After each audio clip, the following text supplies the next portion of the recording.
Hindi MA Hindi के छात्रों के लिए और यूजीसी नेट के परीक्षार्थियों के लिए एक हिंदी का बहुत ही महत्वपूर्ण विषय है राजभाषा हिंदी। तो आज हम राजभाषा विभाग की ऑफिशियल वेबसाइट से इस जानकारी को जानेंगे और अगर स्टूडेंट्स चाहें तो यहाँ से अपने शॉर्ट नोट्स फुल नोट्स बना सकते हैं और एक क्विक रिवीजन भी यहाँ से हो सकती है और टॉपिक की पूरी अंडरस्टैंडिंग भी आप यहाँ से डेवलप कर सकते हैं। तो सबसे पहले हम यहाँ संवैधानिक प्रावधानों पर क्लिक करेंगे और यहाँ पर हम देखेंगे कि संविधान में राजभाषा से संबंधित जितने भी महत्वपूर्ण अनुच्छेद हैं वो यहाँ हमें मिल जाएंगे। तो सबसे पहले हम देखेंगे अनुच्छेद 120 को, जिसमें बात की गई है संसद में प्रयोग की जाने वाली भाषा को। तो हम इसको पढ़ेंगे, समझेंगे। आप जो बोल्ड में हैं उसी तरीके से अपनी हेडिंग दे सकते हैं जब आप इस टॉपिक के नोट्स बनाएं। और जो नीचे जो है ये थोड़ा सा आपको रिजिड सी लैंग्वेज लगेगी, इसके बजाय आप अपने शब्दों में भी लिख सकते हैं। शुरू करते हैं। अनुच्छेद 120 संसद में प्रयोग की जाने वाली भाषा। भाग 17 में किसी बात के होते हुए भी किंतु अनुच्छेद 348 के उपबंधों के अधीन रहते हुए संसद में कार्य हिंदी में या अंग्रेजी में किया जाएगा। किस में किया जाएगा? हिंदी में या अंग्रेजी में। परंतु यथास्थिति राज्यसभा के सभापति या लोकसभा के अध्यक्ष अथवा उस रूप में कार्य करने वाले व्यक्ति किसी सदस्य को जो हिंदी में या अंग्रेजी में अपने पर्याप्त अभिव्यक्ति नहीं कर सकता है, अपनी मातृभाषा में सदन को संबोधित करने की अनुज्ञा दे सकेगा। यहाँ कंफ्यूज होने की बिल्कुल ज़रूरत नहीं है, बहुत ही सरल शब्दों में हम इसे देखते हैं। यहाँ बस इतनी सी बात की गई है कि अगर कोई सदस्य अब स्वयं को हिंदी या अंग्रेजी में ठीक रूप से अभिव्यक्त नहीं कर पा रहा तो वो अपनी मातृभाषा में भी सदन को संबोधित कर सकता है, लेकिन उसके लिए आज्ञा किससे लेनी पड़ेगी? राज्यसभा में सभापति से और लोकसभा में वहाँ के अध्यक्ष से। ठीक है। आगे है, जब तक संसद विधि द्वारा अन्यथा उपबंध न करे तब तक इस संविधान के प्रारंभ से 15 वर्ष की अवधि की समाप्ति के पश्चात यह अनुच्छेद ऐसे प्रभावी होगा मानो या अंग्रेजी में शब्दों का उसमें लोप कर दिया गया हो। तो जैसा कि आपको पता है कि आज़ादी के समय ये बहुत हो रहा था कि अंग्रेज़ी भाषा को हमारे राज्य के कामकाजों की भाषा रखी जाए, नहीं रखी जाए। फिर जो एक मध्यम वर्ग था वो उभर के आए, उसने कहा कि अभी कुछ साल के लिए तो रहने देते हैं, क्योंकि आदत होनी चाहिए ना अपनी भाषा में भी कार्य करने के लिए, सुचारू रूप से करने के लिए लोगों को सीखना पड़ेगा। तो ये 15 साल की अवधि दी गई थी। तो यहाँ बस इतना कहा गया है कि अगर कोई चेंजेस नहीं होते हैं तो जो यहाँ अंग्रेज़ी भाषा में काम करने का हम दे रहे हैं, ये जो शब्द है इसका लोप कर दिया जाएगा, ये हटा दिया जाएगा। ठीक है, अनुच्छेद में से, संविधान में से। ठीक है। अगला जो है वो है अनुच्छेद 210 विधानमंडल में प्रयोग की जाने वाली भाषा।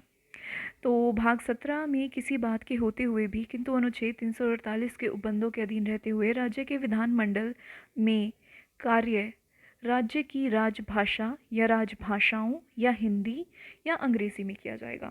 अगर आपको क्विकली बताऊं तो जो विधानमंडल में जो कार्य है या तो राजभाषा या राजभाषाओं, अगर एक से अधिक को मान्यता प्राप्त है उस राज्य में, ठीक है, या हिंदी में या अंग्रेजी में कार्य होगा।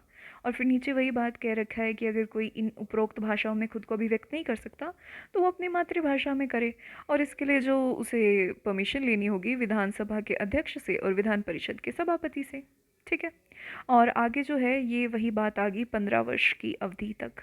ठीक है, कि सेम रहेगा, जब तक कोई चेंज नहीं होता। चेंज हुआ तो ये 15 साल से भी ज़्यादा एक्सटेंड हो सकता है, और जैसा कि हम वर्तमान समय में देख रहे हैं कि ये एक्सटेंड हुआ है।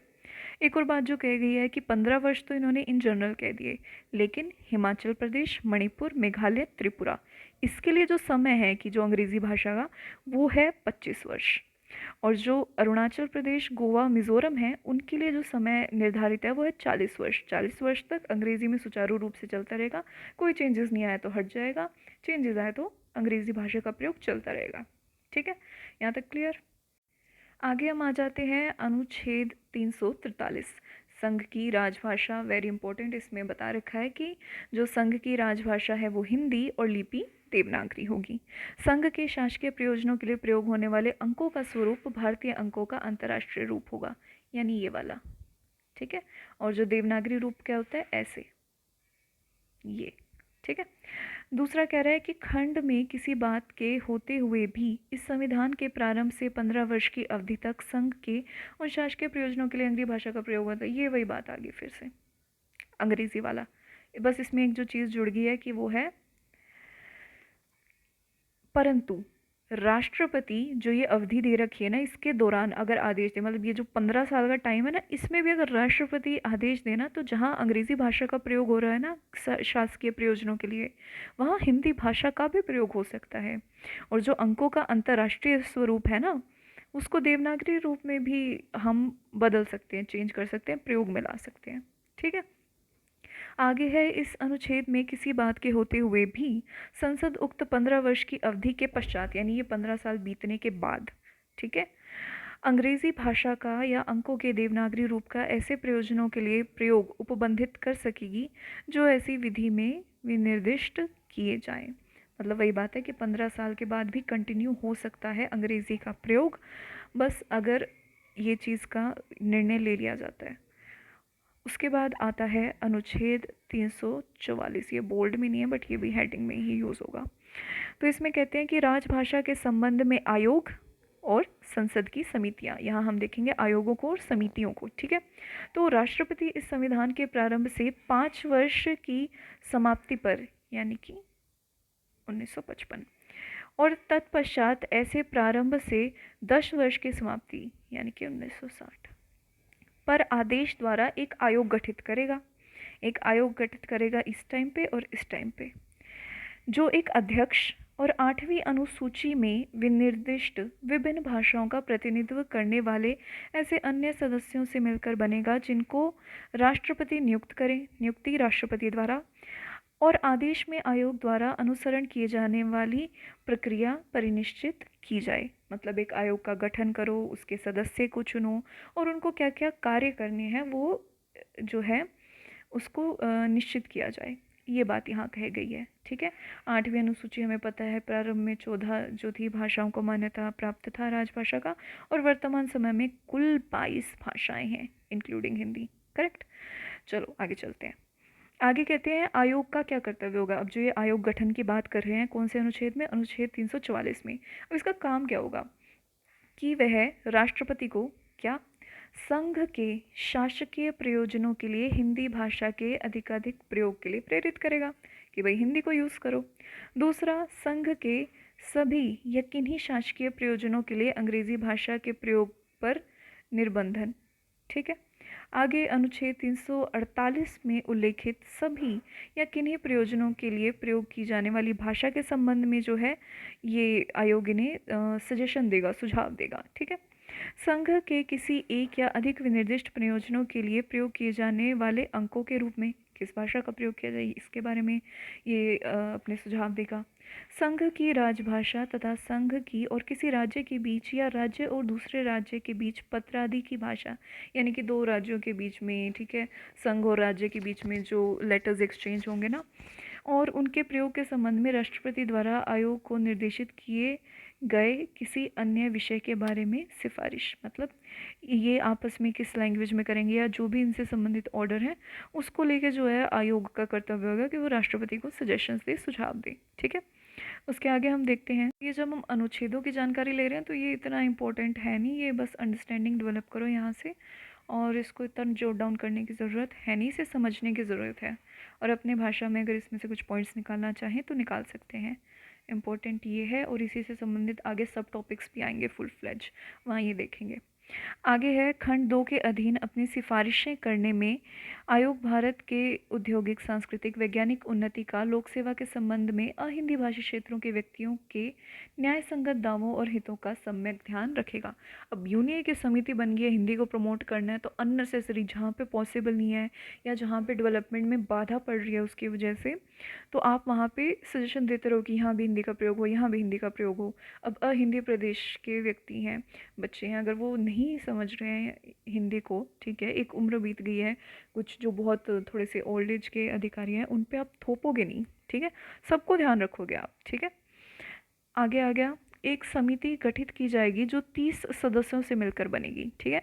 30 सदस्य हैं, उसमें क्या होगा अभी, अब हम सब टॉपिक पढ़ेंगे उसमें भी आएगा। अब भी समझो कि 30 जो सदस्य होंगे जिसमें से 20 तो लोकसभा के होंगे, 10 राज्यसभा के होंगे, और क्रमशः लोकसभा के सदस्यों और राज्यसभा के सदस्यों द्वारा अनुपातित प्रतिनिधित्व पद्धति के अनुसार एकल संक्रमणीय मत द्वारा निर्वाचित होंगे। ठीक है। समिति का यह कर्तव्य होगा कि वह खंड 1 के अधीन गठित जो आयोग बनेगा उसकी जो सिफारिशें हैं कि परीक्षा करें और राष्ट्रपति को उन पर अपनी राय के बारे में प्रतिवेदन दें। मतलब वो जो आयोग गठित होगा तो उस पे जो अब ये समिति बनी है ना, 55 में आयोग बनेगा, 60 में उसके बाद समिति बन जाएगी 2-3 साल बाद। ठीक है। तो वो जो समिति है वो उस आयोग को लेके सिफारिशें जो उन्होंने दी हैं उस पर अपनी राय देगी किसे, राष्ट्रपति को। ठीक है।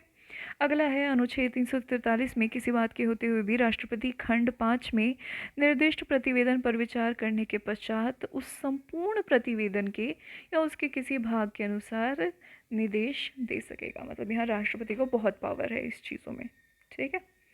अब आगे जब हम देखेंगे तो वो प्रादेशिक भाषाओं से संबंधित अनुच्छेद है। ठीक है। हमने 43 में देखा कि हिंदी को राजभाषा और उसकी लिपि देवनागरी और उससे संबंधित। 44 में हमने ये सब आयोग और समिति देखी। और अब जो आगे के अनुच्छेद है उसमें हम प्रादेशिक भाषाओं से संबंधित जो है अनुच्छेद देखेंगे। तो सबसे पहले हम देख रहे हैं अनुच्छेद 345। इसमें राज्य की राजभाषा और राजभाषाएं इनसे संबंधित जो है वो जानकारी है। बेसिकली जो इस अनुच्छेद में कहा है वो ये है कि राज्य की भाषा में यदि अगर कोई राज्य हिंदी भाषा के साथ चाहता है कि भाई कोई दूसरी भाषा को भी शामिल किया जाए तो उसका प्रावधान इस अनुच्छेद में है।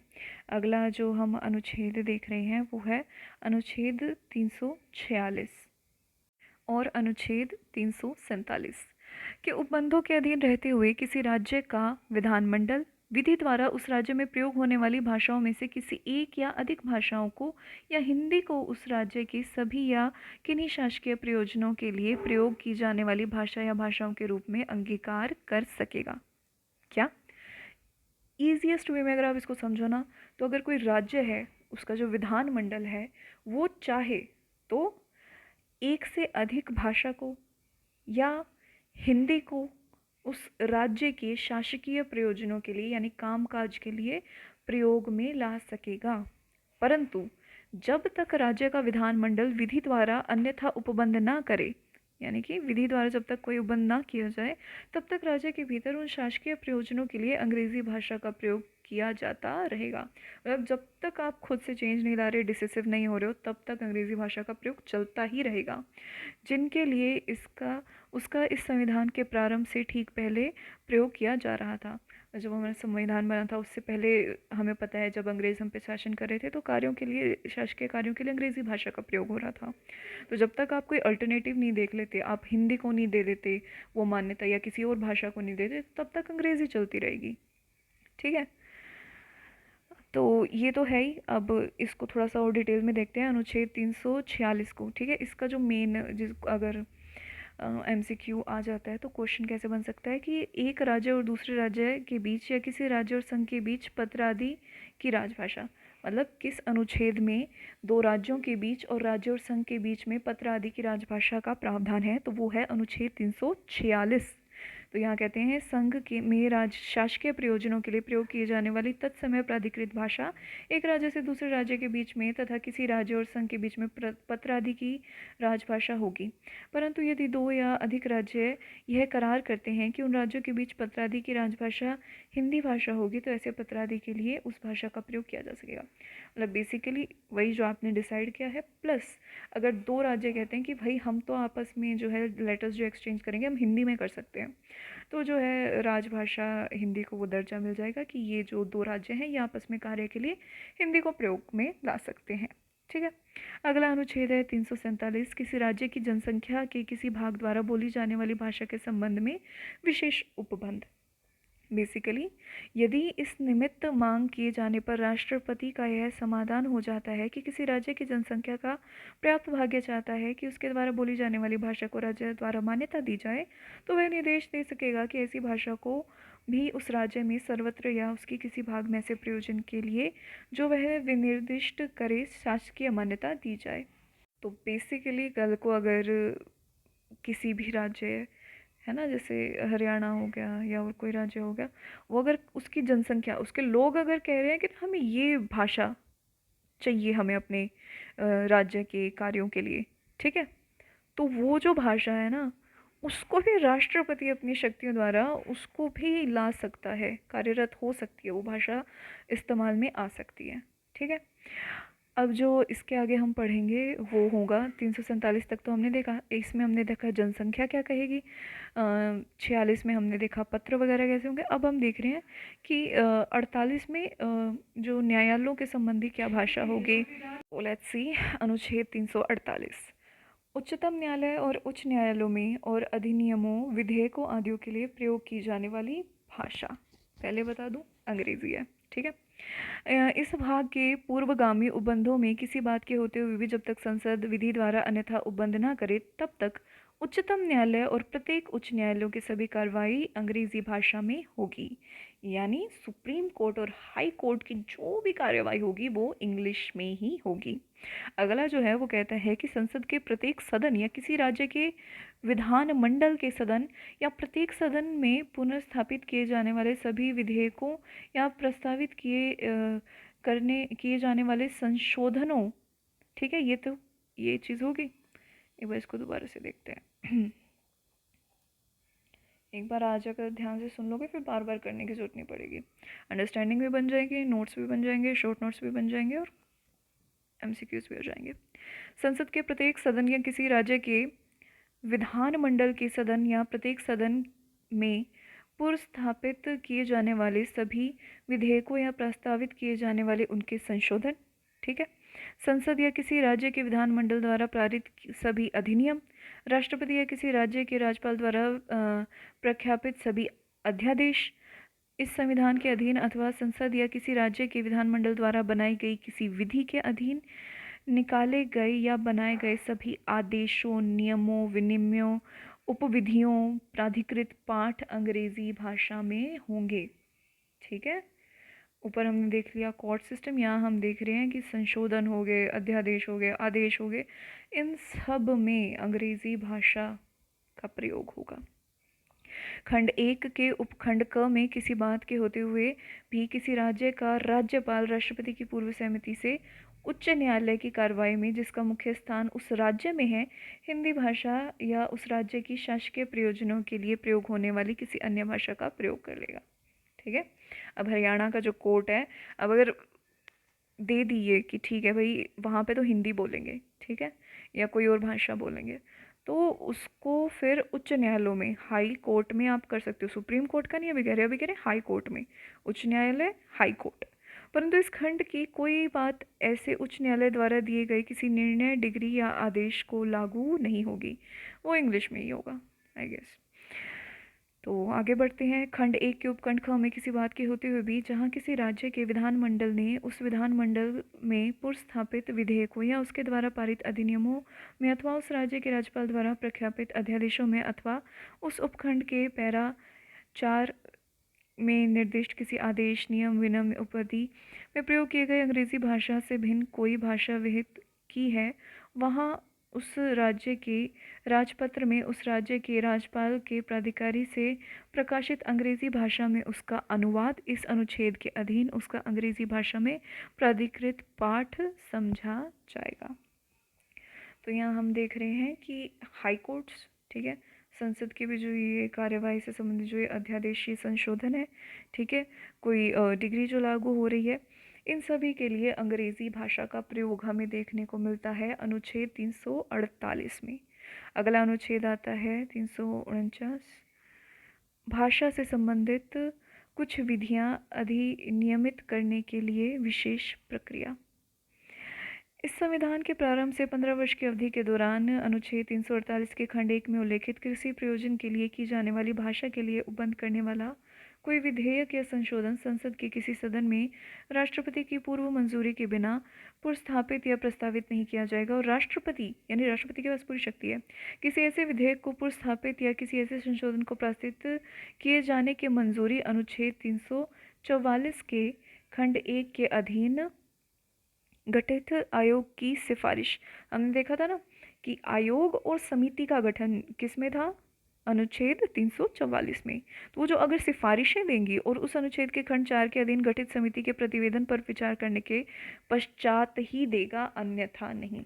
अब यहाँ बात ये आ जाती है कि जो आयोग और जो समिति है ना, उसके सदस्यों के पास पावर आ गई यहाँ पे।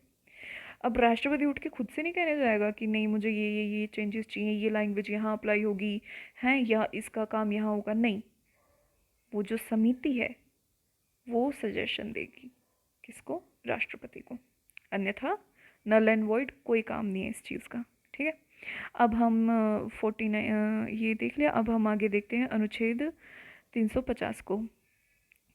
व्यथा के निवारण के लिए अभ्यावेदन में प्रयोग की जाने वाली भाषा।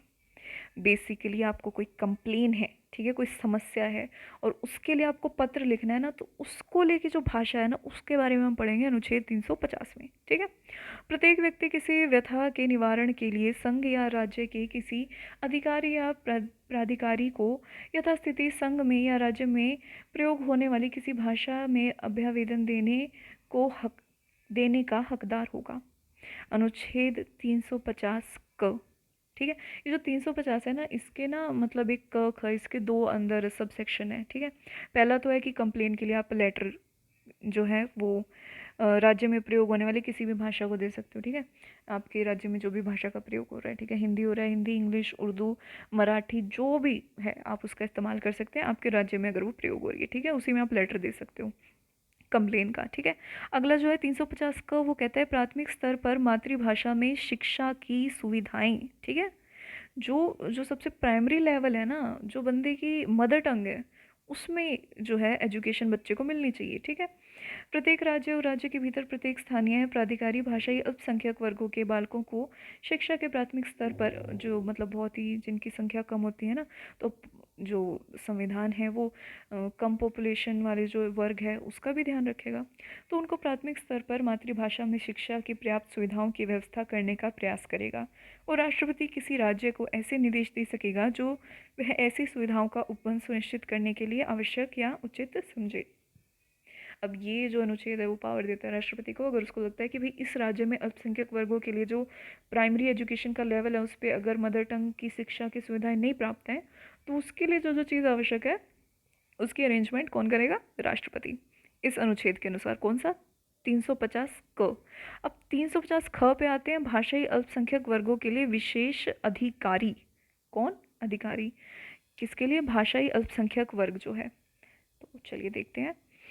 भाषाई अल्पसंख्यक वर्गों के लिए एक विशेष अधिकारी होगा जिसे राष्ट्रपति नियुक्त करेंगे। ठीक है, समिति के लिए भी बहुत चीज़ों की नियुक्ति, जो अधिकारियों की नियुक्ति है, राष्ट्रपति के हाथ में। ठीक है, विशेष अधिकारी का यह कर्तव्य होगा कि वह इस संविधान के अधीन भाषाई अल्पसंख्यक वर्गों के लिए उपबंधित रक्षा उपयोगों से संबंधित सभी विषयों का अन्वेषण करके, जांच करके, उन विषयों के संबंध में ऐसे अंतरालों पर जो राष्ट्रपति निर्दिष्ट करे, राष्ट्रपति के प्रतिवेदन दे और राष्ट्रपति ऐसे सभी प्रतिवेदन को संसद के प्रत्येक सदन के समक्ष रखवाए और संबंधित राज्यों की सरकारों को भेजे। मतलब राष्ट्रपति, अब उसने सजेशन दे दिया है भाषाई अल्पसंख्यक वर्ग के लिए, जो अधिकारी है ना उसने सजेशन दे दिया है। अब आगे राष्ट्रपति का कार्य है कि वो सदनों के समक्ष पेश करे, राज्य की सरकारों को वो लेटर भिजवाए कि इस चीज़ की आवश्यकता है। ठीक है, तो ये अब आ जाता है आखिरी अनुच्छेद, अनुच्छेद 351, हिंदी भाषा के विकास के लिए।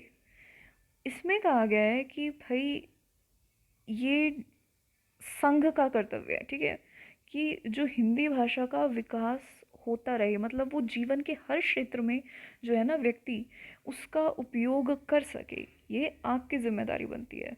तो अगर हम इसे पढ़ें तो यहाँ लिखा है कि संघ का यह कर्तव्य होगा कि वह हिंदी भाषा का प्रसार बढ़ाए, ठीक है, उसका विकास करे, जिससे वह भारत की सामासिक संस्कृति के सभी तत्वों की अभिव्यक्ति का माध्यम बन सके और उसकी प्रकृति में हस्तक्षेप किए बिना हिंदुस्तानी में और 8वीं अनुसूची में विनिर्दिष्ट भारत की अन्य भाषाओं में प्रयुक्त रूप शैली पदों का आत्मसात करते हुए जहाँ आवश्यक और वांछनीय हो वहाँ उसके शब्द भंडार के लिए मुख्यतः संस्कृत से और गौणतः अन्य भाषाओं से शब्द ग्रहण करते हुए उनकी समृद्धि सुनिश्चित करे।